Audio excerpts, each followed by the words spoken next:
to the Getting Into Good Trouble podcast, where we make it our mission to challenge, question, and inspire you to do the same. My name is Wes. Today we are going to talk about the violence against women in Italy, also known as femicide. Femicide is defined as the gender-based murder of a woman or a girl by a man. There are lots of countries that experience femicide, such as Honduras, the Dominican Republic, and Brazil, but we will be focusing on Italy. This problem started in November of 2023, and this problem just continues to become bigger and bigger. Now let's introduce our hosts, Jocelyn and Mattia. Hello, my name is Mattia, and today I will be co-hosting the protest against violence against women in Italy. Let me introduce my co-host, Jocelyn. Hello everyone, I'm Jocelyn, and I look forward to diving deeper into the understanding of this protest. As we interviewed Pastor Rich, we learned that most people go to Psalms 46 when they're experiencing violence. It says, "God is our refuge and strength, an ever-present help in trouble. Therefore we will not fear, though the earth give way and the mountains fall into the heart of the sea. Though its waters roar and foam and the mountains quake with their surging, there is a river whose streams make glad the city of God, the holy place where the Most High dwells. God is within her and she will not fall. God will help her at break of day. Nations are in uproar, kingdoms fall. He lifts his voice, the earth melts. The Lord Almighty is with us. The God of Jacob is our fortress. Come and see what the Lord has done. He makes wars cease to the ends of the earth. He breaks the bow and shatters the spear. He burns the shields with fire. He says, be still, and know that I am God. I will exalt among the nations. I will exalt in the earth. The Lord Almighty is with us. The God of Jacob is our fortress." Femicide is only one of the horrific acts being committed against women, and this is committed mainly by ex-partners or current partners.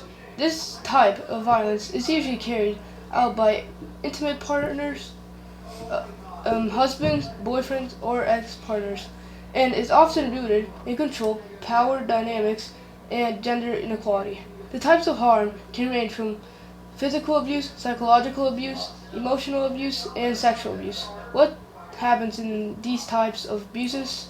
To answer your question, Mattia, all of these abuses are terrible, but physical abuse is hitting, slapping, punching, kicking, or any other form of physical harm. Psychological abuse is manipulation, gaslighting, constant belittling, and threats to harm the victim or their loved ones. Emotional abuse, controlling behavior, isolation from friends and family, and humiliation. Sexual abuse is forced sexual acts within a relationship. Femicide is the most known violence against women. A new issue is starting and new protests are being seen. This is called gender-based violence. This violence starts with the family being unhappy with their daughter or granddaughter. The family could feel this way because the daughter did not fulfill the honor they wanted her to. The woman of the family gets killed by her family members. For example, these family members could be siblings, parents, or grandparents. That's just awful, Mattia. But they say that almost 1 in 3 women between the ages of 16 and 70 have been victims of sexual violence at some point in their lives. Almost half of the victims are being assaulted or abused by a partner or an ex-partner. The government is not doing very much, which has become the subject of this protest. The movement that started in 2024 and has been officially called the Me Too movement, which happens all around the world, but we have seen Italy starting to use this protest. And the first step of this project is addressing the specifics of the criminal justice system. Each woman has to have certain requirements to be able to use this code in law and be able to be seen by the government. The Italian legislature has made 4 attempts to address this problem. It focuses on only criminal law and not what's actually happening behind the scenes, which is how it uses the in-depth critical analysis. But then TG5 News stated, for 3 million women in Italy, or 13.6% of Italian women, physical or sexual violence is perpetrated by their current partner or ex-partner. Also in Italy, a woman dies every 3 days. This whole conflict started with the death of Giulia Cecchettin. She was a college student who was murdered by her ex-boyfriend, Filippo Toretta, on November 11th, 2023. Her ex-boyfriend stabbed her 75 times and threw her in a ditch. And after 2 days, she was found The ex-boyfriend later admitted what he did in court and was sentenced to a lifetime in prison. While some laws have been enacted to protect women, protesters demand more robust legal frameworks and consistent enforcement. There is often frustration with the slow pace of change and the need for stronger laws against perpetrators of gender-based violence, as well as better protection for victims. The Italian government started the law called Codice Rosso, but the Italians as a whole don't think that the government has done enough. They protest by trying to get the government to do more. The protest also gives the survivors of the violence a platform to share their stories and advocate for their rights. Many survivors that we've never even heard of speak out during these protests to raise awareness about their experiences and to demand justice, breaking the silence that often surrounds such abuse. Now let's listen to a clip of an interview from Angela. Associations are developing in Italy and help women who can anonymously report violence. But the big problem is that women do not trust associations because if the husband or boyfriends find out that this woman have reported him and the police do nothing when faced with a complaint, the victim knows that once she returns home, she will suffer much worse.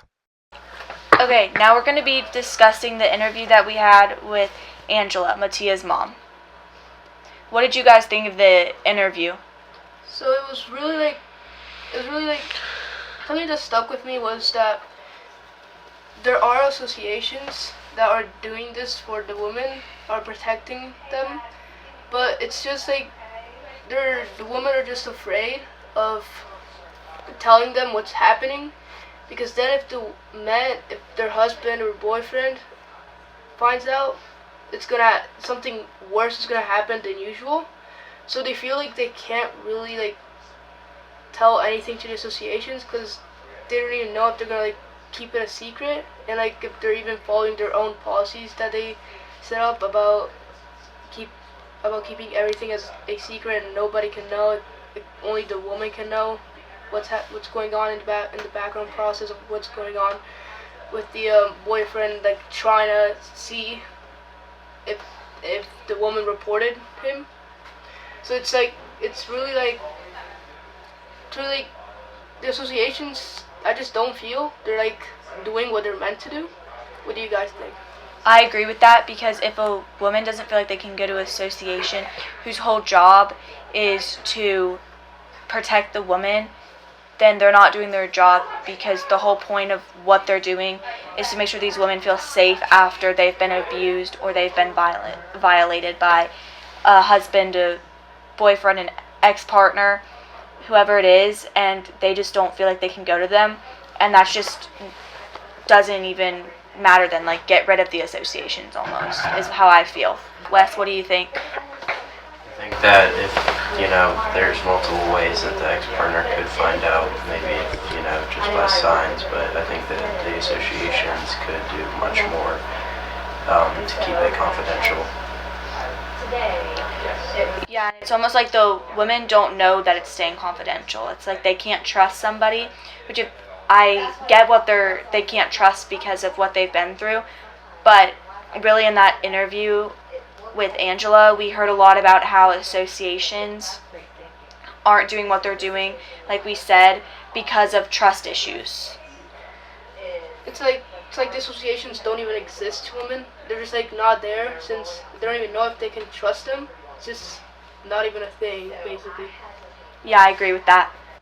Thank you for tuning in as we delve into the protest against violence towards women in Italy. We hope this episode has not only informed you, but also deepened your understanding of femicide and its massive impact on women worldwide.